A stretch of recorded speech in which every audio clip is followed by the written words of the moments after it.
నమస్కారం. నేను మీ పని Bhaskar, Dilsukh Nagar, Hyderabad. Welcome to Pasumarthi astrology centre. Please do subscribe my channel for more videos. Video నచ్చినట్టయితే like చేయండి. అలాగే ఇన్ఫర్మేటివ్గా ఉంటే మీ బంధుమిత్రులకి, శ్రేయోభిలాషులకి కూడా షేర్ చేయండి.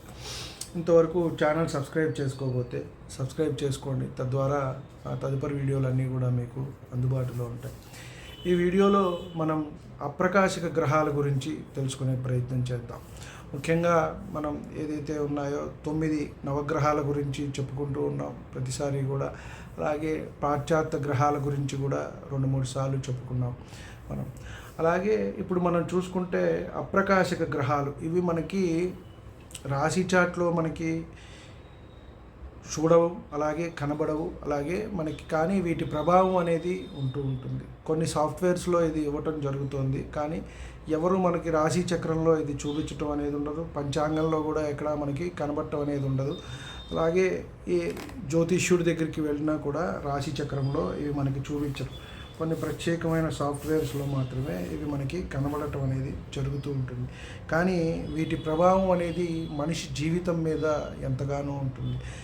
జాతక చక్రం మీద కూడా ఎంతో ప్రభావం చూపిస్తూ ఉంటుంది. ముఖ్యంగా ఇవి అన్నీ కూడా అప్రకాశిక గ్రహాలన్నీ కూడా పాపగ్రహాలే. వీటి నుంచి మనకి అంతా కూడా ఎక్కువగా దోషమే జరుగుతూ ఉంటుంది. ఎక్కువ కూడా అశుభాలు ఎక్కువగా కూడా దోషాలే మనకి జరుగుతూ ఉంటాయి.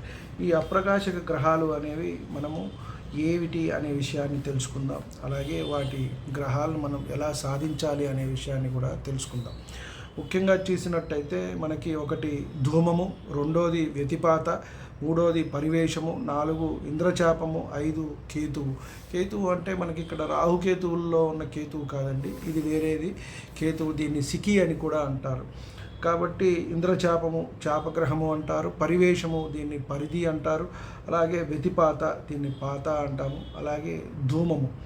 వీటి వల్ల మనకి ఈ అప్రకాశిక గ్రహాల వల్ల మనకి చాలా ఇబ్బందులు, జీవితంలో కష్ట నష్టాలు రావటం. ఒక్కొక్కసారి 2-3 గ్రహాలు ట్రాన్సిట్ వీటి మీదకి వచ్చినట్టయితే మనకి ఆరోగ్యపరంగా ఇబ్బంది, అలాగే మరణ సంకటమైన విషయాలు కూడా జరుగుతూ ఉంటాయి. కాబట్టి మనిషి చాలా ఇబ్బందులు పాలవుతూ ఉంటాడు. ఇవి ట్రాన్సిట్లో మనకి గోచారంలో మనకి ఎప్పుడైతే గ్రహాలు నవగ్రహాలు సంచారం వీటి మీదకి వస్తూ ఉంటాయో మనకి ఎక్కువగా ఇబ్బంది అనేది కలుగుతూ ఉంటుంది.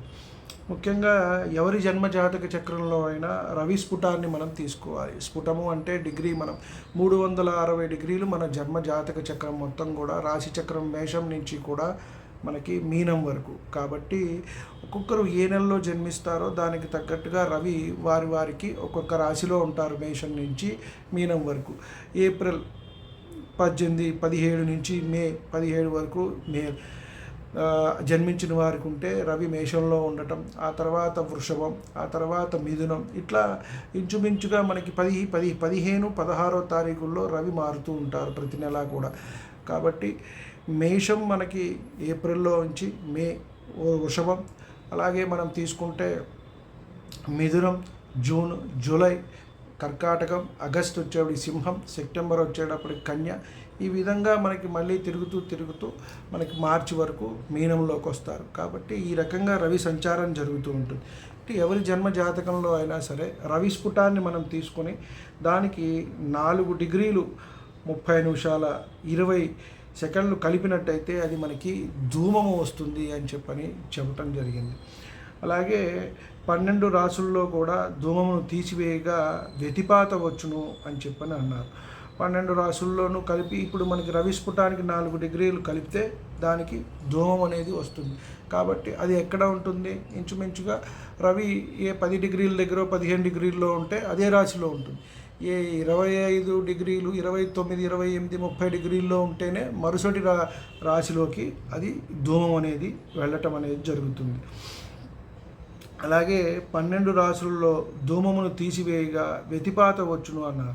ఈ ధూమం అనేది 1 డిగ్రీలో వస్తుంది. దాన్ని మళ్ళీ 12 రాశుల్లో తీసివేస్తే అది వస్తుంది, వ్యతిపాత వచ్చును. దాన్ని వ్యతిపాతకు 6 రాశులు కలపగా పరివేషము వచ్చును. అంటే మనం తీసుకున్నట్టయితే 6 రాశులు అంటే ఉదాహరణకి మేషంలో వచ్చింది అనుకోండి. ఉదాహరణకి యతిపాతం దీనికి 6 రాసులు కలపాలి అన్నారు. 6 రాసులు కలిపినట్టయితే మేషం నుంచి కన్యలో రావటం కానివ్వండి, లేదా తులలో రావటం కానీ జరుగుతుంది. అలాగే వ్యతిపాతకు 6 రాసులు కలిపితే పరివేషము వస్తుంది అన్నారు. అలాగే కన్యలో వచ్చింది, దీనికి 6 రాసులు కలిపినట్టయితే మీనానికి కుంభంలో ఉండటం కానివ్వండి, ఆ వచ్చిన డిగ్రీని బట్టి, లేదా మీనంకి కానివ్వండి అది రావటం అనేది జరుగుతుంది. పరివేషమును 12 రాసుల్లో తీసివేయగా ఇంద్రచాపము వచ్చును అని చెప్పని అన్నారు. అంటే 12 రాసులు అంటే ఇక్కడ మనం 360 డిగ్రీలు తీసుకోవాలండి. 360 డిగ్రీల్లోంచి దాన్ని తీసివేయాలి. ఈ వచ్చిన ఇంద్రచాపమును 0 డిగ్రీలు 16 నిమిషాల 40 సెకండ్లు కలపగా కేతువు వచ్చును అని చెప్పని అన్నారు. లాస్ట్ది ఇది కేతువు అంటే సికి అనే ఉపగ్రహం. ఇవన్నీ కూడా ఉపగ్రహాలు, అప్రకాశక గ్రహాలన్నీ కూడా మనకి ఇది రాహుకేతువుల్లో ఉండే కేతువు కాదండి, ఇది వేరేది. కాబట్టి దీన్ని సికి అని కూడా అంటూ ఉంటారు. కాబట్టి ఇది వస్తుంది. ఈ కేతువుకు 30 డిగ్రీలు రాశి కలపగా రవి వచ్చును అన్నారు. ఈ కేతువు ఎక్కడైతే సికి అనేది వస్తుందో దీనికి కరెక్ట్గా 30 డిగ్రీలు కలిపినట్టయితే మనకి మళ్ళీ రవి స్ఫుటం అనేది వస్తుంది. కాబట్టి చూడండి, రవి స్ఫుటం నుంచి బయలుదేరాము, ఒక్కొక్క దాన్ని తీసివేసి కలుపుకుంటూ మళ్ళీ వస్తే రవి అనేది వస్తుంది. కాబట్టి ఈ క్యాలిక్యులేషన్ మనం చేసుకున్నప్పుడు మనకి కరెక్ట్గా తెలుస్తుంది. రవి స్ఫుటానికి మనం ఇక్కడ ఏం చేసాము, 4 డిగ్రీల 13 నిమిషాల 20 సెకండ్లు కలిపితే ధూమం వచ్చింది. దానికి 12 రాసుల్లోంచి ధూమం తీసివేయగా వ్యతిపాత వచ్చింది. అలాగే వ్యతిపాతకు 6 రాసులు కలపగా పరివేషము వచ్చింది. పరివేషమును 12 రాసుల్లో తీసివేయగా అంటే 360 డిగ్రీల్లో తీసివేయగా ఇంద్రచాపం వచ్చింది. ఇంద్రచాపముకు మళ్ళీ 0 డిగ్రీ 16 నిమిషాల 40 సెకండ్లు కలపగా కేతువు వచ్చింది. కేతువు అనేది ఇది సికి అండి, ఇది వచ్చింది. కేతువుకు 30 డిగ్రీలు అంటే ఒక రాశిని కలపగా మనకి రవి వస్తుంది. అంటే రవి మళ్ళీ మనకి ఎక్కడున్నారో అక్కడికి వచ్చి క్యాలిక్యులేషన్ అనేది సెట్ అవుతుంది. కాబట్టి దీనివల్ల ఇవన్నీ కూడా ఈ అప్రకాశక గ్రహాలన్నీ కూడా మనకి ఇబ్బంది కలిగిస్తాయి, దోషం కలిగిస్తాయి అనేది. ఎప్పుడైతే మనం చేసుకుంటున్న పనులన్నీ సాఫీగా సాగుతూ ఉంటాయో అవన్నీ పాడైపోవటం, నాశనం అయిపోవటం, ఇబ్బందులు కలగటం ఇవన్నీ కూడా జరుగుతూ ఉంటుంది. కాబట్టి ఎక్కువగా దీని గురించి మనం చెప్పుకోవటం అనేది జరగదు ఎక్కువగా. ఎందువల్ల అంటే ఎవరైనా మంచి అనేది ఏమన్నా ఉంటే చెప్పాలి, నలుగురు కూడా అదే కోరుకుంటారు. ఇప్పుడు జ్యోతిష్యం చెప్పించుకున్నా, నా దగ్గరికి వచ్చినా, వేరే వాళ్ళ దగ్గరికి వెళ్ళినా, ఏ పండితుడి దగ్గరకో జ్యోతిష్ దగ్గరకో వెళ్ళినా వాడి ఫ్యూచర్ బాగుంటుందనో, ఇవాళ కాకపోతే రేపు బాగుంటుందని వెళ్తారు. లేదు నాయన నీకు ఈ సంవత్సరం అంతే, వచ్చే సంవత్సరం అంతే, జన్మంతా అంతే అంటే వాడికి ఏమవుతాడు, రేపు పోయేవాడు ఇవాళే పోతాడు. కాబట్టి ఫ్యూచర్ బాగుంటుంది అని విశ్వసించి మనం వెళ్తాం అనుకుంటే, కాబట్టి దీని గురించి మనం చెప్పుకోవటం అనేది జరగలేదు. కానీ చాలా వీడియోస్ క్రితం ఒకళ్ళు అడిగారు ఈ అప్రకాశక గ్రహాల గురించి కూడా కొంత మనం చెప్పుకుంటే బాగుంటుంది అని. అలాగే దీని గురించి చెప్పుకుందాం. నెక్స్ట్ వీడియోలో మాంది గురించి కూడా ఒకసారి చెప్పుకుందాం. అది కూడా చాలా ఇంపాక్ట్ క్రియేట్ చేసేదే మనకి. కాబట్టి వీటి వల్ల మనకి అన్నీ కూడా ఇబ్బంది కలిగిస్తాయి, అశుభములు కలిగిస్తాయి, దోషం కలిగిస్తాయి, అన్ని వ్యవహారాలు కూడా నాశనం చేస్తాయి అని చెప్పటం జరిగింది. కాబట్టి ఈ అప్రకాశక గ్రహాల గురించి ఎంతైనా మనకి ఇన్ఫర్మేషన్ ఉండటం అనేది మంచిది. కొన్ని ప్రత్యేకమైన సాఫ్ట్వేర్లో వీటిని మనం తెలుసుకోవచ్చు. పరాశర లైట్లో మనకి తెలుస్తుంది, వాటిలో మనం చూసుకోవచ్చు. అలాగే మనం ఏదైతే పేపర్ మీద వేస్తామో కొన్ని యాప్స్ ఉన్నాయో వాటిల్లో ఇవి కనబడవండి. ఇవి కనబడవు. మనకి రాహుకేతువులతో పాటు సప్తగ్రహాలు, నవగ్రహాలే కనబడతాయి.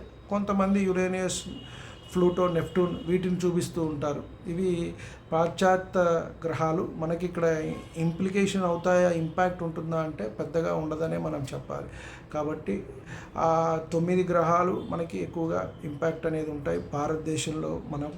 తర్వాత 3 గ్రహాలు అవి పాశ్చాత్యవి, ఆ 3 12. అవి కాకుండా ఇలాంటి ఉపగ్రహాలు మనకి చాలా ఉన్నాయి. కాబట్టి వీటి వల్ల ఇబ్బందులు అనేవి కూడా మనకి జన్మజాతకంలో కనబడుతూ ఉంటాయి. వీటి గురించి మరికొన్ని వీడియోస్ అవకాశం వచ్చినప్పుడు వాటి గురించి చెప్పుకుందాం. ముఖ్యంగా అప్రకాశక గ్రహాల గురించి కొంత వివరణ ఉంటుందని ఈ వీడియో చేయటం జరిగింది. నమస్కారం.